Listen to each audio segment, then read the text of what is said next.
नमस्कार दोस्तों, आज मैं आपको एक बात बताने वाला हूँ। वो ये है कि जब मेरा भी रिज़ल्ट 2019 सीरियल का नहीं आया था तो मुझे भी पोस्ट को लेके चिंता होती थी। ये भी चिंता होती थी कि कहीं कैंसिल ना हो जाए।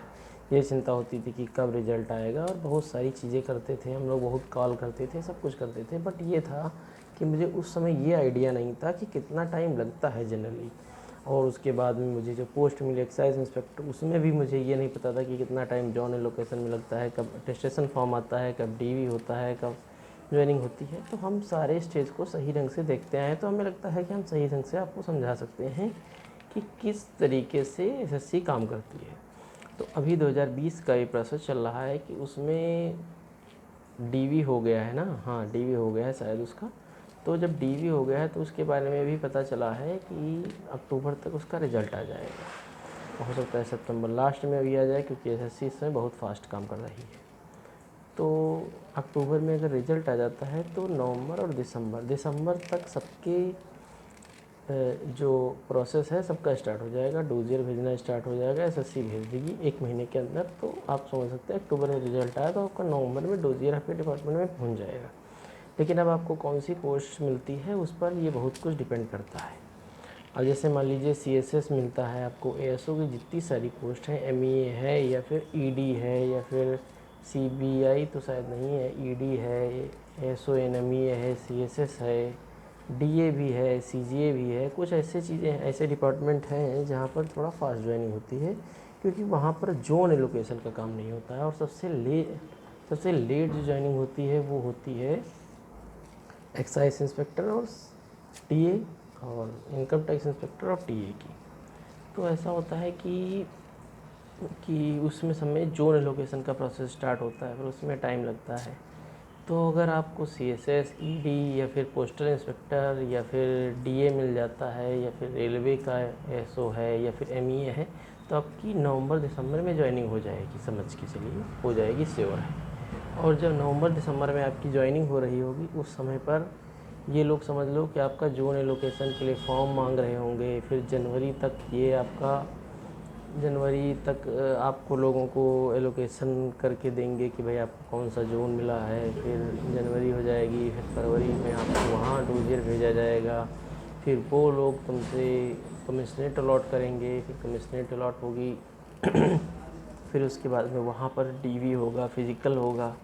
इतना करते करते 6-7 महीने लग जाएंगे। अभी मेरा 8 अप्रैल को आया था, और कम से कम 8 अक्टूबर को 7 महीने हो जाएंगे, और तभी तक ज्वाइनिंग हो पाएगी। तो आप 7 महीने मान के चलिए, मतलब अक्टूबर 10वां महीना है, तो आप 7 महीने मान के चलिए, मतलब कम से कम मई में आपको इनकम टैक्स और एक्साइज में, सेंट्रल एक्साइज में आपको ज्वाइनिंग मिल पाएगी। लेकिन अगर आपको और पोस्ट मिलती हैं तो आसानी से हो जाएगी। अब इसी तरीके से अगर बात करें सीजीएल 2021 की, तो इसमें अभी तक टीएट के मार्क्स नहीं आए हैं।